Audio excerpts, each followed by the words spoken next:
So let's go ahead and hit on one of the most fascinating parts I found in the book, which is your fascia, and Yeah. how that is. It's not just sort of the soft tissue that we can really dismiss unless we roll our ankle or something like that. Right. So let's talk about the sort Yeah. of the new discovery and the significance of fascia for hydration. I guess maybe start with what fascia is for those people that don't know it. Okay. Yeah, this was another sort of it's what is going to sound very common sense. This was mind blowing to me, and when I put it into perspective, it's going to be mind blowing to you too. um, so we, as medical students, when we dissect cadavers, we would always, dissect. You go down to the organ and you throw everything away. So fascia is this connective tissue webbing that envelopes every cell, every organ in the body. And when we dissected cadavers, we would throw it away, or it would be dried, desiccated fascia. We never looked at it. And a few years ago, there was a brilliant French, I think he's a plastic surgeon, Dr. Guimberto, who decided to look at living fascia by putting a camera under the skin of a living person. And what he's discovered is that fascia is a delivery system for hydration. So think about that. This is what was mind blowing to me. We've only ever thought that hydration and fluid gets moved via the blood and lymph.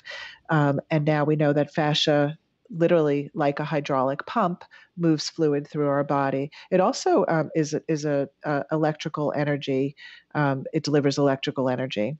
And I think that we're going to find out that it also delivers nerve energy or neurological energy as well. But so the idea that fascia is a hydraulic pump, and I'll tell you the truth, body workers know this better than anybody. So massage therapists, chiropractors, any kind of body worker, they know that moving that fascia is really healing and getting that fluid to the cells. So the idea of sitting all day, yet another reason why sitting is the new smoking, because you're squelching delivery of fluid to your periphery. So so that's fascia. That's it in a nutshell. We have to move in order to get that fluid to the periphery, to our cells. And the common sense thing is like, oh, I've always been told you got to move your joints to lubricate them, right? Now we really understand why it's more about fascia, moving fascia. Yeah, and so it's not necessarily about like running or doing any sort of like CrossFit or exercises. You're talking about like just small movements throughout the day, which you call micro movements. You actually have like a whole like program kind of set up. Do this when you wake up, this in the afternoon, this before you go to bed, sort of thing. Yes. Um, do you want to just like give an example of a micro movement, just so people can sort of visualize what we mean by that? Yes. So bob your head up and down, say yes. That that's a micro movement.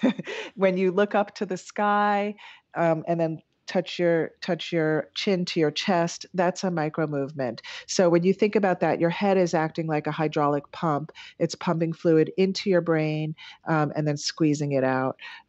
So that's what we're talking about. And I want to be clear too that and I think we say this pretty clearly in the book. This is not this is in addition to whatever exercise you're doing. I'm not an exercise specialist, although I did my undergrad degree was in exercise physiology.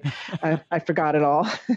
um, but yeah, this is in addition to whatever exercise you choose, whether it be high intensity interval training or marathon running, whatever it may be. Um, this is something that we need to move all day, get out of our seats, get up, move around, stretch, bend your joints, circle your ankles. That's a micro movement. Twisting is a micro movement, really good micro movement. And it's something I thought about the other day. We all now have those cameras in our car so that we don't have to turn around Yeah, and I think that's not good. I think right. I think a lot of people, that was the most that they would get out of turning their head to look out their rear view mirror, I mean, the rear view window. So yeah. It's funny because as I was asking you the question, I started doing ankle rotations under the table here. It feels good. Yeah. It does. Whenever I work, I do my little just twist, and we kind of instinctively do that at our desk. Where you're like, oh, I'm getting tired, and you start stretching, sort of Yeah. thing. So it totally makes sense. Yeah. Yeah. We do give you little recipes of things that you should be doing all day long and just try to get into that. And you can make up your own micro movement. This is not rocket science. It's really easy. It's just literally moving all of your joints and getting that fluid and moving that fascia. Even rubbing your legs is a micro movement.